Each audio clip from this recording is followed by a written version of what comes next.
Nick speaking, and welcome to this video. Right, let's have a look at the troop selection in the brand new Necron Codex. Let's find out the ins and outs of them, maybe how we're going to use them on the table, and just do an overall review. Now, bearing in mind the Codex has just come out, so I'm just doing this from what I've read so far. Obviously things may change as we read in more depth about the whole unit, whole Codex as a whole. But I want to have a chat about these two units because we still only have two units in the troop selection, and that's the Faithful Warriors and the Immortals. Now, in terms of the stats, they haven't really changed. The base stat lines are all exactly the same, and the points are exactly the same for both units. Now, having said that, the Necron Warrior has changed fairly dramatically for the point of view that you can no longer take units of less than 10. So we can no longer take 5 Necron Warriors. This was a favourite of mine, taking lots of smaller units in some of my armies. You can't do that anymore. I can understand why they've done that, because arguably that was one of the powers of the old Codex. So you've got to take units of 10. It used to be like that anyway, so I'm pretty used to that. Obviously it does mean that points wise you're going to be putting a little bit more into your troops, which arguably may move us over towards Immortals slightly, because Immortals can be taken in units of 5, and although they are more expensive individually, a unit of 5 Immortals is cheaper than taking a unit of 10 warriors. So you're looking at, what, I think about 45 points cheaper. So that's quite interesting to see, with the possibility of a shift over to Immortals. Now, going back to the warriors again though, the warriors in a Ghost Ark, and I don't know how you guys were playing that, but I always found 10 warriors, which is now the minimum amount you can take. You still take up to 20, but 10 is the minimum. I used to find that 10 was too many in a Ghost Ark. It was almost like wasted points. If you watch my Necron Learning Curve video, you'll see that you know, I shared my experience when I started with 10, then I went down to about 7, and in the end I was still playing 5 warriors in the Ghost Ark, and it was working absolutely perfectly. So that's making me maybe think twice about the Ghost Ark situation with the warriors. You know, how things maybe have changed slightly there.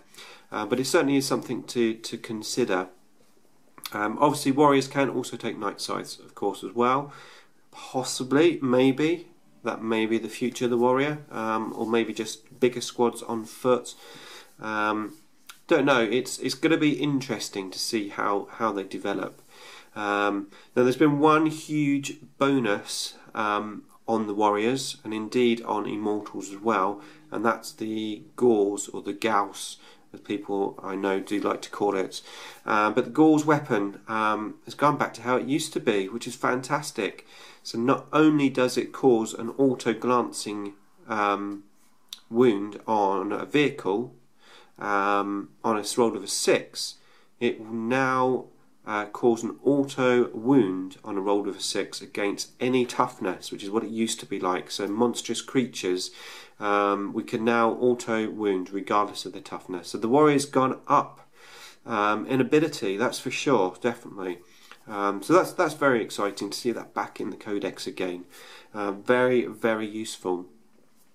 The Immortals have, of course, their Gauls blasters, which was always my favourite over Tesla. I know a lot of people like Tesla, but I think that the Immortals now with the Gauls is 100% the way to go. Not only, I mean, one of the advantages of the Tesla, of course, was you know, any rolls of a 6, you've got 2 extra dice, which you still get that, but you don't get that in Overwatch anymore. And now that Gauls can take out monstrous creatures as well, or, you know, high toughness creatures on those 6s. AP4, Strength 5, AP4, a great stat line. Brilliant for taking out orcs and Tyranids, you know, denying those cover saves, sorry, not cover saves, denying those saves, and obviously get the cover save still. And of course the 3+ save is still there over the 4+ save on these guys. So it's a tough one. I think they're both very, very viable. I think you just got to have to now, obviously, to maybe re-evaluate just the fact that you can't automatically just take like units of 5 warriors. You've got to invest more points in them now. So you've got to be a bit more committed with them. It's going to be interesting. I'm going to try both types of units out still, just as I would always do. Come to my own sort of learning curve experience. Once again, we're back on the learning curve, and yeah, once I've locked down obviously all of those experiences, I'm going to start a new learning curve series. But until now, I'll leave you with that for the troop selection of the brand new Necron Codex. And we'll have a look at another section in another video. Thanks for watching.